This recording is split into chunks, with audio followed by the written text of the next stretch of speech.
আমাদের পৃথিবীর আরেকটি নাম হচ্ছে রহস্য।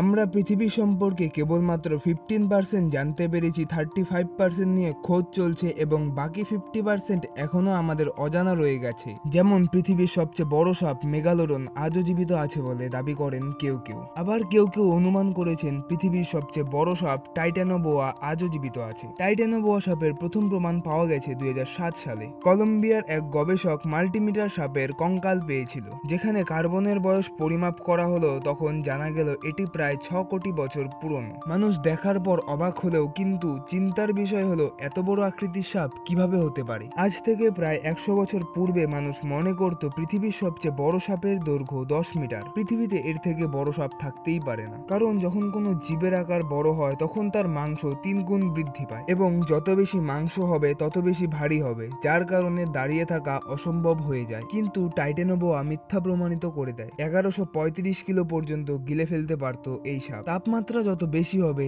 এদের সাইজ তত বেশি বড় হবে। এর থেকে এটাই অনুমান করা যায় যে তখন পৃথিবীর তাপমাত্রা আজকের তুলনায় অনেক বেশি গরম ছিল। গ্র্যাভিটিও সাপের শরীরের ওপর তেমন প্রভাব ফেলতে পারে না। পৃথিবীর তাপমাত্রা ধীরে ধীরে ঠান্ডা হতে থাকে এবং সব সময়ের জন্য বিলুপ্ত হয়ে যায় এই সাপ। কিন্তু গত 200 বছরে গ্লোবাল ওয়ার্মিং এর কারণে পৃথিবীর তাপমাত্রা পুনরায় বেড়ে গেছে। এমনও তো হতে পারে যে টাইটানোবোয়া আবার জীবিত হয়ে পুনরায় পৃথিবীতে ফিরে আসবে। তবে পুনরায় এটি যদি জীবিত হয়ে ফিরে আসে তাহলে পৃথিবীতে একটি ভয়াবহ রূপ সৃষ্টি হবে। সো প্রিয় বন্ধুরা, আজকের ভিডিওটি আপনার কেমন লাগলো তা কমেন্টে অবশ্যই জানাবেন। ভিডিওটি ভালো লাগলে লাইক করবেন এবং চ্যানেলে নতুন হলে অবশ্যই চ্যানেলটি সাবস্ক্রাইব করবেন। ধন্যবাদ।